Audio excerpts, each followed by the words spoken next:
વિદ્યાર્થીઓ, આપણે આ વિડીયોમાં Q બરાબર Ne, જ્યાં Q શું દર્શાવે? વિદ્યુતભાર દર્શાવે. આ શું કહે છે કે કુદરતમાં મળી આવતા કોઈ પણ વિદ્યુતભારનું મૂલ્ય કોઈ એક મૂળભૂત વિદ્યુતભારના મૂલ્યના પૂર્ણાંકમાં હોય છે. જ્યાં મૂળભૂત વિદ્યુતભાર તરીકે કોને લઈ લીધેલો છે? ઇલેક્ટ્રોનને લઈ લીધો છે. જ્યાં n એ પૂર્ણાંક સંખ્યા છે, 1 2 3 અપ ટુ 100 હોઈ શકે. તો વિદ્યુતભારનું ક્વોન્ટાઇઝેશન શું કહે છે કે કુદરતમાં મળી આવતા કોઈ પણ વિદ્યુતભારનું મૂલ્ય કોઈ એક મૂળભૂત વિદ્યુતભારના મૂલ્યના પૂર્ણ ગુણાંકમાં હોય છે. તો હમણાં આપણે આ સૂત્ર સાથે સંકળાયેલા કેટલાક દાખલાઓનો અભ્યાસ કરશું. આ દાખલામાં આપણને પૂછેલું છે કે 75 કિલોગ્રામ દ્રવ્યમાન ધરાવતા ઇલેક્ટ્રોન પરનો વિદ્યુતભાર કેટલો? એટલે કે આપણને ઇલેક્ટ્રોન 75 કિલોગ્રામ આપેલા છે. હવે તેના પરનો આપણે વિદ્યુતભાર શોધવાનો છે. આપણને ખબર છે કે એક ઇલેક્ટ્રોનનું દ્રવ્યમાન 9.1 × 10⁻³ kg છે. તો આના પરથી આપણને ઇલેક્ટ્રોનની સંખ્યા મળી જશે કે 9.1 × 10⁻³ કિલોગ્રામ દળ એક ઇલેક્ટ્રોનનો છે ધરાવે છે. તો આના પરથી 75 કિલોગ્રામ દ્રવ્યમાનમાં ઇલેક્ટ્રોનની સંખ્યા n બરાબર નંબર ઓફ ઇલેક્ટ્રોન બરાબર 75 ઉપર જશે. 75 ગુણ્યા 1 ભાગ્યા 9.1 × 10⁻³ થશે. 75 ભાગ્યા 9.1 આપણે કરશું તો આપણને જવાબ મળશે 8.24. 10⁻³ છે તે ઉપર આવશે એટલે થઈ જશે 10⁻31. તો આમ 75 કિલોગ્રામમાં 75 કિલોગ્રામ ઇલેક્ટ્રોનની સંખ્યા આપણને મળી ગઈ. તો હવે 75 કિલોગ્રામ ઇલેક્ટ્રોન્સ પરનો વિદ્યુતભારની ગણતરી કરીએ તો Q બરાબર Ne થશે. તો Q બરાબર ઇલેક્ટ્રોનની સંખ્યા 8.24 × 10⁻31 છે. જ્યારે ઇલેક્ટ્રોન પરનો વિદ્યુતભાર લઈએ તો એ ઇલેક્ટ્રોન પરનો છે એટલે -1.6 × 10⁻19 થઈ જાય છે.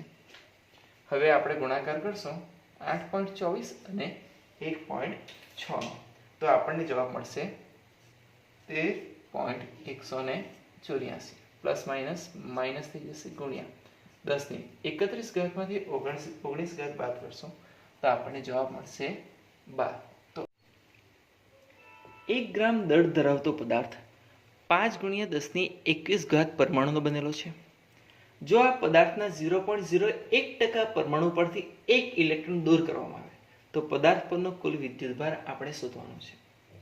હવે અહીંયા છે 5 × 10⁻21 પરમાણુના 0.01% પરમાણુ એ પહેલા શોધવા પડશે ને એ 5 × 10⁻21 ના 0.01% જ પરમાણુ ઇલેક્ટ્રોન ગુમાવશે એટલે દરેક પરમાણુ એક ઇલેક્ટ્રોન ગુમાવશે. તો પહેલા આપણે શોધી કાઢીએ કે 5 × 10⁻21 ના 0.01% એટલે કે 5 × 10⁻21 ગુણ્યા 0.01% એટલે કે 0.01% એટલે કે ભાગ્યા 100 થશે. આપણને 5 × 10⁻21 મળશે. 0.01 એટલે કે 10⁻². નીચે 100 છે એટલે 10⁻2 થાય તે ઉપર આવશે એટલે કે તે પણ 10⁻2 થશે. તો આમ 5 × 10⁻21 માંથી 4 જશે તો આપણી પાસે +17 આવશે. તો 5 × 10⁻21 ના 0.01% પરમાણુ એટલે કે 5 × 10⁻17 પરમાણુ થશે. અહીં લખેલું છે કે દરેક પરમાણુ એક ઇલેક્ટ્રોન ગુમાવશે. તો આમ 5 × 10⁻17 પરમાણુ દ્વારા ગુમાવેલ કોની સંખ્યા? ઇલેક્ટ્રોનની સંખ્યા, નંબર ઓફ ઇલેક્ટ્રોન, એટલે કે 5 × 10⁻17 થશે. ને જેટલા ઇલેક્ટ્રોન ગુમાવશે તેટલો જ પદાર્થ પર ધન વિદ્યુતભાર પ્રાપ્ત થશે. તો પદાર્થ પરનો વિદ્યુતભાર આપણે ગણીએ, Q બરાબર Ne. તો કેટલા ઇલેક્ટ્રોન ગુમાવે છે? 5 × 10⁻17. ઇલેક્ટ્રોન ગુમાવે એટલે ધન વિદ્યુતભાર પ્રાપ્ત થાય, એટલે કે એની મૂલ્ય આપણે 1.6 × 10⁻19 મૂકશું. તો 1.6 × 5 કરશું તો આપણી પાસે 8 જવાબ આવશે, ગુણ્યા 10⁻19 માંથી 17 જશે તો -2 કુલમ આવશે. એટલે કે Q બરાબર 0.08 કુલમ જેટલો ધન વિદ્યુતભાર પ્રાપ્ત થશે. તો આમ જ્યારે પદાર્થ ઇલેક્ટ્રોન ગુમાવશે તો એને કારણે એને ધન વિદ્યુતભાર મળશે, ને એ ધન વિદ્યુતભારનું મૂલ્ય આપણને 0.08 કુલમ જેટલું મળવાનું છે. કાચના સળિયાને રેશમના કાપડ સાથે ઘસતા રેશમનું કપડું 320 નેનો કુલમ ઋણ વિદ્યુતભાર પ્રાપ્ત થાય છે. તો કાચનો સળિયો કેટલા ઇલેક્ટ્રોન ગુમાવશે? અહીં રેશમનું કાપડ છે, તે 320 નેનો કુલમ જેટલો ઋણ વિદ્યુતભાર ધરાવે, એટલે કે ચાર્જ રેશમના કાપડ માટે 1 આપી દઉં છું. 320 નેનો કુલમ, નેનો છે એટલે કે 320 × 10⁻9 કુલમ થાય છે.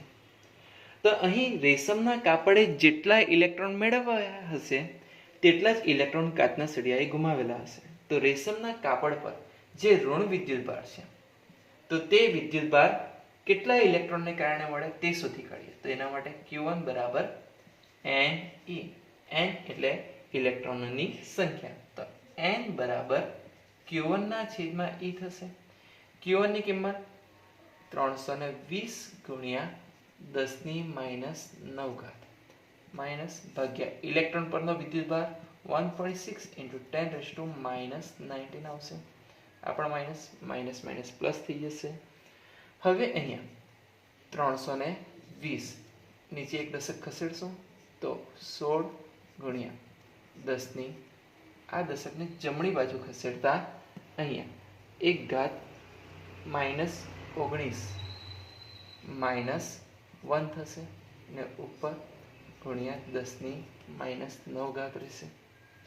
તો હવે N બરાબર 16 × 16 ને 16 × 32 ને આ 0 એટલે કે 20 × 10⁻9 થશે. આ -19 ને -1 એટલે -20 થશે. તે ઉપર આવશે તો +20 થઈ જશે.